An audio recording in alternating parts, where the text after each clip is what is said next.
How do you assess your emotional intelligence? Now, we know that emotional intelligence is incredibly important. We know that leaders with higher emotional intelligence create workspaces that are more positive, that people feel attached to, that turnover is lower, and that there is a greater sense of worth. The question then comes, how do you assess it? How do you measure it? In this video, I want to do something a little bit different. I want to take you through an exercise of assessing your emotional intelligence and pinpointing perhaps the areas that you might want to focus on so that you can increase that element of emotional intelligence.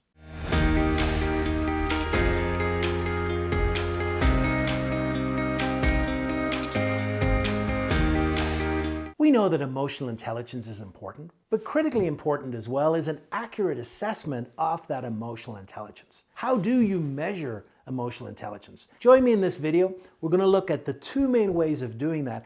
And then hang on, because I'm going to take you through an exercise that can really help you pinpoint how your emotional intelligence is and perhaps areas that you can focus on to improve and grow your emotional intelligence. When it comes to measuring emotional intelligence, if you group all the different assessments, really there are two different approaches in how you might measure this thing called emotional intelligence. First of all, let me address that issue, because emotional intelligence is not just one concept. Rather, it's a number of different concepts. It's a number of different elements that have come together that we choose to call emotional intelligence. And that makes measuring it a little bit difficult. But there's two main ways of measuring it. The first is what we call an ability method. And that is, we choose to measure a person's ability to use certain skills that are important for emotional intelligence. How is your skill in reading people's faces? And what happens is that we measure that skill set against a panel of experts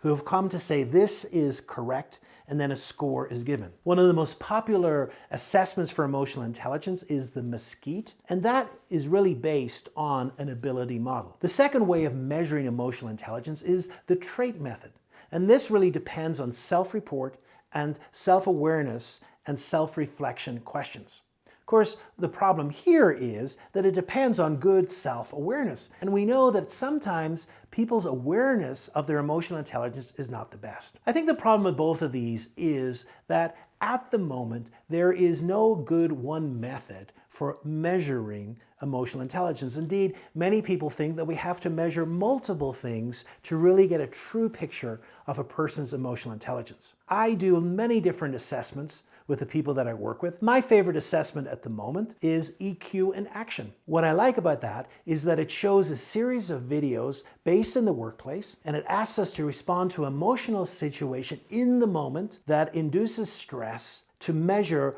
our emotional intelligence. Recognizing that there's no one perfect model, it is really important for us to be more self-reflective on the different areas of emotional intelligence. And so in the next part of the video, I want to take you through 20 questions that really help you focus on the different components of emotional intelligence and maybe help you recognize, and perhaps one of those components needs your attention and work. So what I'd like to do now is take you through 20 questions. Each of these questions are going to touch upon a certain component of emotional intelligence. Now, there are 4 components we're especially interested in. The first is self-awareness. How aware am I of emotions that I'm feeling in the moment, and can I name them? How aware am I of my triggers? The second is self-management.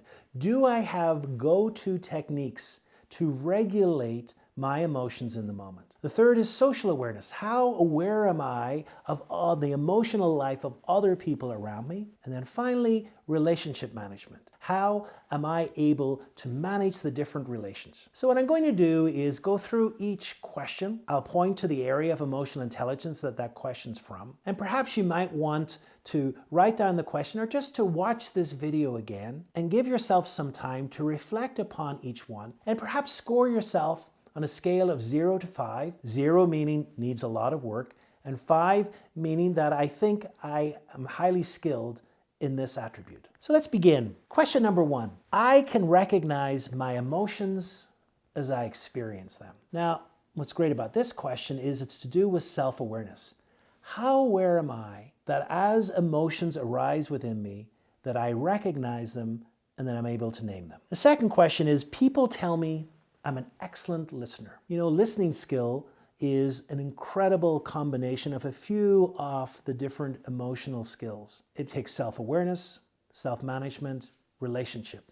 How good a listener am I? The third is I avoid conflict and negotiations. Each of us has a conflict story. How do I approach conflict? Do I avoid it or do I embrace it? Number 4, I set long-term goals and review my progress regularly. People with really excellent emotional intelligence are able to self-motivate themselves, set goals, and check those goals. Where are you in that question? Number 5, I usually recognize when I'm stressed. Again, we're back to this self-awareness. Do I know how stress shows up in my body?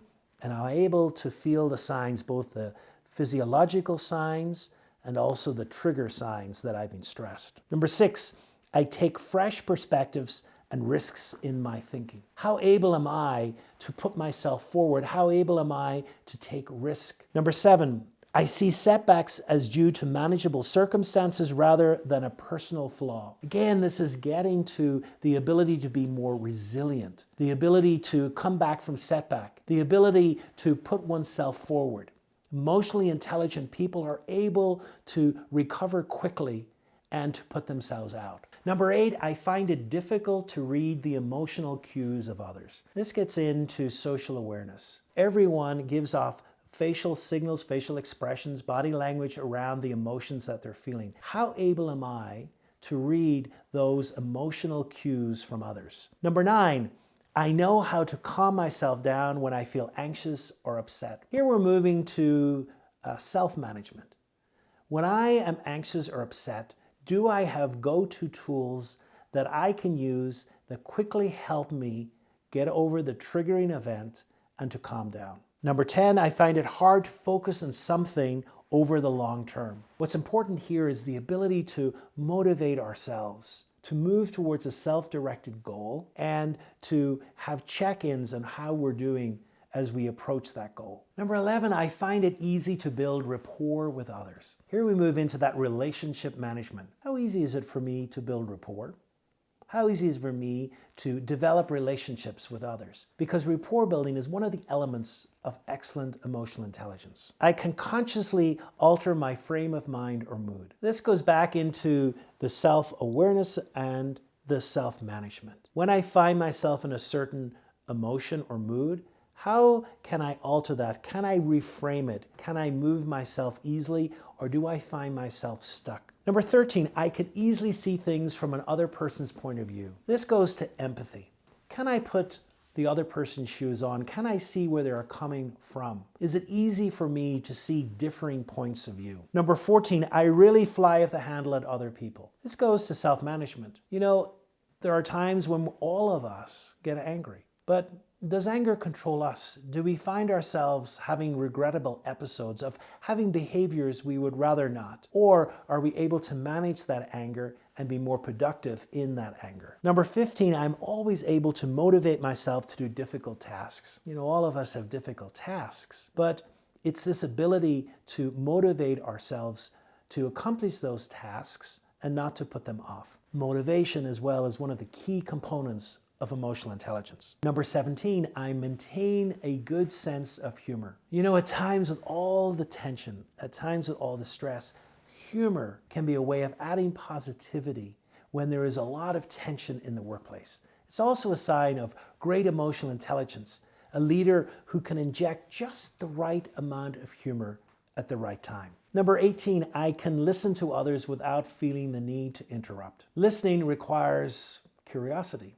Listening requires self-awareness and self-management. Can I listen to another point of view without feeling the need to interrupt, knowing that I will get my chance to respond when needed? Number 19, I like to ask questions to find out what's important to other people. This goes to the relationship management. People with high emotional intelligence are curious about other people. They're really able to ask great questions which uncover and bring to the surface facets of another person and help that bonding with that other person. And then the final question is, I can tell if someone is upset or annoyed with me. This goes to that third dimension of reading other people. Are we able to read the emotions in their faces? when someone perhaps is upset or angry with me. So there's 20 questions. They can help us hone in on different elements of emotional intelligence. And as you go through that list, if you've scored yourself 3 or below in any one of those, I think it's an opportunity for you to hone in that area of emotional intelligence and to begin to develop some exercises that will help you build that element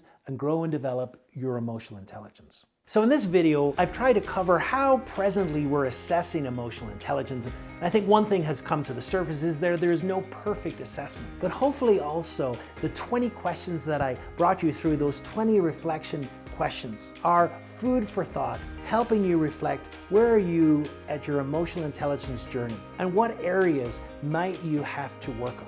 If this is something of importance to you, I really want you to watch the next video, which covers the 5 components of emotional intelligence. And when you watch that video, what I'd like you to do is choose one of those 5 components and focus on that component and build it, because emotional intelligence is wonderful. It's something that we can grow and develop. And one of the ways I think it's best to grow and develop is to choose one particular component and focus on that with targeted exercises that help us strengthen that particular element of emotional intelligence.